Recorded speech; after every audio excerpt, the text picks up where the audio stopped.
acredito que todos nós estamos cientes de que Deus concedeu poderes sobrenaturais aos seus anjos e por essa razão eles fazem coisas que estão além da nossa compreensão. Beleza, mas qual é a extensão de seus poderes? Até onde os anjos podem chegar com a magnitude dos poderes concedidos a eles? Shalom, povo de Deus, como vocês estão? Se você ainda não me conhece, eu sou Nathan Rosa e te convido a se inscrever no canal, deixe um gostei para ajudar esse trabalho e ative o sino porque vem por aí muito conteúdo para abençoar a sua vida. Amém? Então vamos mergulhar nesse tema curioso sobre a extensão, a magnitude dos poderes dos anjos. Quais são os feitos bíblicos que cada um deles tiveram? Sabemos que Deus criou espécies diferentes de anjos. Podem existir espécies de anjos que ainda não foram nem sequer apresentadas a nós, nem mesmo através da Bíblia. E Deus deixou a cada anjo uma missão específica, que se resume a servir a Ele de todas as formas possíveis. No livro de Gênesis, capítulo 3, versículo 24, é a primeira citação sobre os anjos. Após Adão e Eva terem desobedecido a Deus e comerem do fruto proibido, Deus os expulsa do jardim do Éden e coloca querubins para guardarem a entrada, para ninguém conseguir passar. Por que será que Deus não colocou outras espécies de anjos, como os serafins ou os arcanjos, para protegerem algo tão importante? Eu imagino que os querubins sejam os anjos mais poderosos, que possuem a mais alta patente. Pelo menos é o que dá a entender, certo? Também em Gênesis, no capítulo 19, Deus envia 2 anjos a Sodoma. Sim, aquela cidade que se agravava no pecado. E o sobrinho de Abraão, Ló, sem saber que eram anjos, insistia a eles que passassem a noite em sua casa, porque eles queriam ficar na rua. Obviamente, era um teste a Ló. E Ló os acolheu e também os alimentou. Olha que detalhe interessante. Os anjos se materializaram em humanos, em seres humanos. Se transformaram em homens e também comeram. Se alimentaram com coisas que também comemos. Ou seja, eles também podem se transformar e comer coisas da terra. É capaz de muitos de nós termos nos deparado com anjos e pensamos que eram homens ou mulheres. Muito interessante, né? Esses mesmos anjos que foram acolhidos por Ló causaram cegueira aos olhos de todos os homens que estavam tentando invadir a casa de Ló. Mas esse foi um feito considerado pequeno, entre aspas, comparado ao que eles podem fazer, é claro, né? Em Daniel 10, Daniel recebe o privilégio de ser atendido pessoalmente por um anjo em sua forma original, que foi enviado por Deus. Após Daniel ficar 21 dias em jejum, um anjo apareceu para o atender. Porém, ele desmaia com a sua voz e cai de bruços no chão. Porém, antes do anjo falar, Daniel consegue ver detalhadamente a sua aparência e descreve. Ele se vestia com linho fino e usava um cinto de ouro puro. O seu corpo brilhava como pedras preciosas. O rosto parecia um relâmpago. Os olhos eram como tochas acesas. Os braços e as pernas brilhavam como bronze polido. E a voz soava como o barulho de uma multidão. Imagino que um anjo com toda essa descrição deve ser bem poderoso, não acha? Em Isaías 37, o rei de Judá, Ezequias, é confrontado pelo rei da Assíria.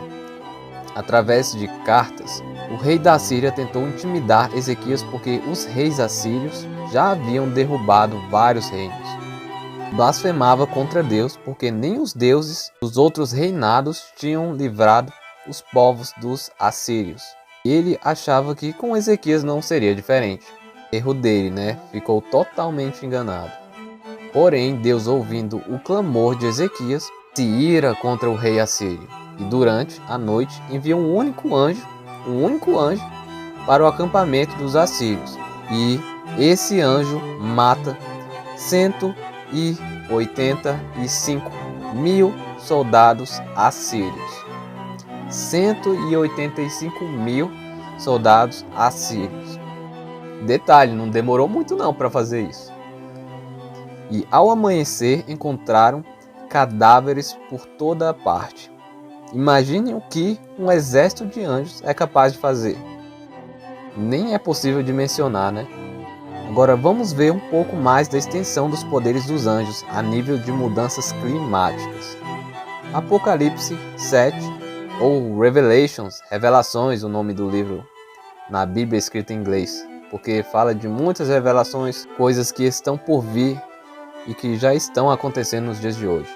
Mas, enfim, João descreve ter visto 4 anjos, e eles estavam sobre os 4 cantos da terra, retendo, ou seja, impedindo os 4 ventos da terra, para que nenhum vento soprasse na terra, no mar ou contra as árvores. Esse nível de poder e responsabilidade são bem grandes. E pela lógica, eu acredito que quanto mais poderoso for um anjo, maiores também serão as suas responsabilidades. Missões mais difíceis Deus deve passar para esses anjos de grande poder. E olha que eu não acabei ainda.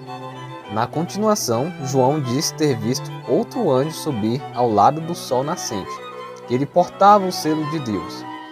E ele disse aos 4 anjos para que ainda não danificassem a terra, nem o mar, nem as árvores, até que fossem selados na testa de cada um deles os servos do Senhor. Eu acredito que esses servos são os que vão se converter a Cristo durante a grande tribulação, ou seja, após Jesus já ter voltado pela segunda vez e ter nos salvado. Então esses anjos, após o número de selados se cumprir, vão ter a permissão para soltar esses ventos, e eu não quero nem imaginar o nível de destruição que esses ventos vão causar na terra. Marés altas invadindo cidades, milhares de árvores sendo derrubadas, um completo caos. Basicamente, a extensão de poder que Deus deu aos seus anjos é completamente desconhecida. Eles podem tanto simplesmente curar uma doença, se transformar em um ser humano, até causar terremotos, furacões, enchentes, estragos descomunais. E eu vou mais além. Acredito que podem existir anjos que também podem dizimar até planetas ou estrelas 100 vezes maiores que o Sol. A extensão dos poderes dos anjos é incalculável, imensurável. Só Deus conhece as capacidades que Ele deu a cada um deles. E o melhor de tudo é que está escrito em Salmos 34, versículo 7, que o anjo do Senhor acampa ao redor dos que o temem e os livra. Então, todos nós que procuramos seguir uma vida de acordo com a vontade de Deus, estamos guardados e protegidos pelos anjos do Senhor. Dia e noite eles estão acampados e nos escoltando com segurança pelos lugares que andamos. Olha o que um anjo fala a João em Apocalipse 19:10, quando ele se prostra no chão para adorá-lo. Olha, não faças isso, sou conservo teu e de teus irmãos, que têm o testemunho de Jesus. Adora a Deus, porquanto o testemunho de Jesus é a essência da profecia. Ele diz, eu sou teu conservo e de teus irmãos que têm o testemunho de Jesus. Ou seja, eles estão ao nosso serviço pela vontade de Deus. Nenhum anjo exerce uma missão se essa missão não for dada por Deus. E isso independe se ele é arcanjo, querubim ou serafim. Bacana esse tema, né? Comente aqui embaixo alguma dúvida, curiosidade ou temas de vídeos que você gostaria de ver aqui no canal. Ou comente um amém para me saber que você está aqui, ok? Vou estar deixando as minhas redes sociais aqui abaixo para você dar uma olhada no conteúdo que é publicado em cada uma delas. Sei que você vai gostar e eu agradeço a você por ter assistido o vídeo até aqui. Fiquem com o nosso amado e soberano Deus e até o próximo vídeo.